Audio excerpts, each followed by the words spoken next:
turn 4 named after him. Yamaha, Fabio Quartararo lines up for... And Frankie, although... And we don't know if the tire will draw. You did already 50% until the end, and then... City Championship, a fourth. It is full throttle, it's lights out, and we are racing in MotoGP in Indonesia. It's a really good start on the Factory KTM by Bradford. Barnstorming start from the World Championship leader. He gets the whole shot. Martin leads here in Indonesia from 6. Incredible. Upgraded Ducati launch device. How good is Jorge Martin off the line? Well, we just saw there a... Inside of Marquez and Espargaro. Around the outside, they're now through the third gear. Turn 11 as a latest spark print yesterday. Bastianini runs wide.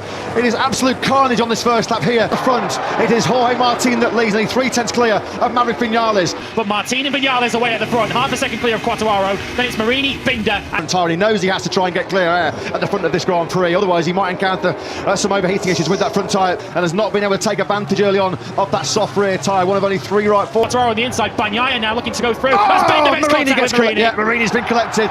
His long lap penalty. He goes down at turn. He's not. Vinales going to be careful though about the front tyre temperature and pressure. Maybe just centimetres offline, dirty part of the track, and that spells trouble for Polis Espargaro. He's down from places. Sensational stuff by the world champion, isn't he? Slots on the inside of Quartararo through length to third. And Aleix Espargaro immediately relegates Quartararo. He's got to make up ground early on. Quartararo's trying to relegate it back again. That's put ground in the first half of this race and then manage that tyre towards the end. And already under investigation from the FIA Managing Feature. So he was trying to go for the gap between and took Marini out. Yeah, he was charging Brad Binder, who is currently in 5th place. We're looking ahead 2.5 laps, just showing his absolute class. Brilliant stuff. The third successive best lap of the race so far for Martin, and one faster than Vinales in second. He took 4/10 out of Maverick. At the moment, Top Gun does not have the answers, running in second place. You know that some people inside Red Bull KTM are going to be going, well, hang on a minute, did we get taken out by leg? He's best to try and hang in there with Pecco Bagnaia in the sprint yesterday.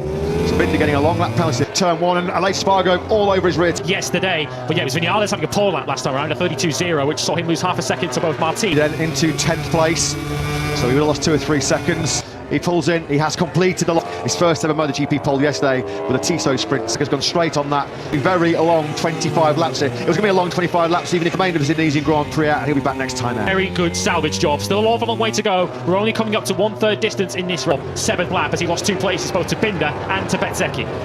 Rain master in Mandalika, Oliveira, he's 6. He's got Miller, Bezzecchi, Binder and Martin fighting for his MotoGP future course. The Grazini Ducati man having been up there. Somebody's got Marquez. I was going to say, just saw a puff of dust.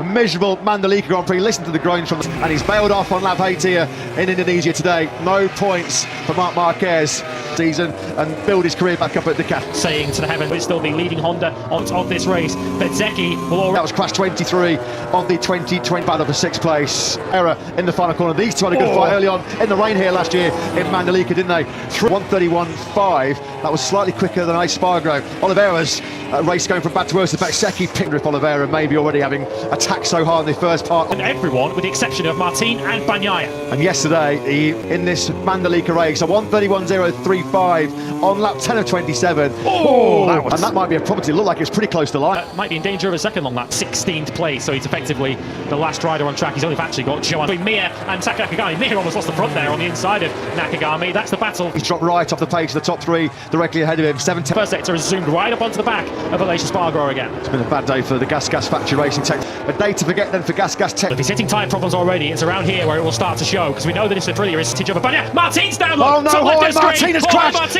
Can you believe this? Jorge Martin has it. Plot twist. Another huge pendulum swing in this. If he doesn't win this, winning advantage in the World Championship, and he dumps it at turn 11, 3 seconds clear. Fonzie Nieto, the rider coach, bashes the Prima Miguel Oliveira. Now then, Pecco Bagnaia looking to... If Pecco Bagnaia wins this race. Jorge Martin, inconsolable. Just going to plummet down the order as yellow flags come out again. As we look elsewhere, it's his teammate who joins him in the same gravel track. World Championship leader out at turn 11. Follow place on the grid. This is going to exit. Very similar crash, wasn't it? He's looking at it, forget, wasn't it there?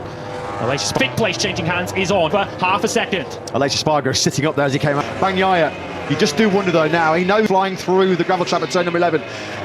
He's going to fight hard as Binder picks off the fast fading Aleix Espargaro. Then he went back out on track to resume in this race. He's up behind Miguel. He suddenly just set the fastest lap of the Grand Prix on a 1:30.9. That's Magello. Alex Rins on the last lap did a 1:31.7, which was podied through the high-speed change direction through 5, 6, 7, 8.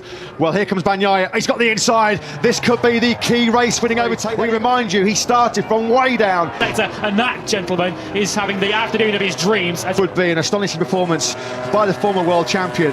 track ahead of him is not quicker than the number 20 who's running third. Yes, Keeping your eye on in the bottom left of screen. We're riding on board with him, but he's back in the one. Oh, Quattro's gone in hot at turn 10. Quattro then A lap to 3/4 of a second. So Bagnaia hasn't qualified. Well, he's still taken 6th place back from Jack Miller. Brilliant ride by Bezzecchi. One at the moment. 2 laps to go here then in Indonesia. He is doing a stunning job. This to start the final lap.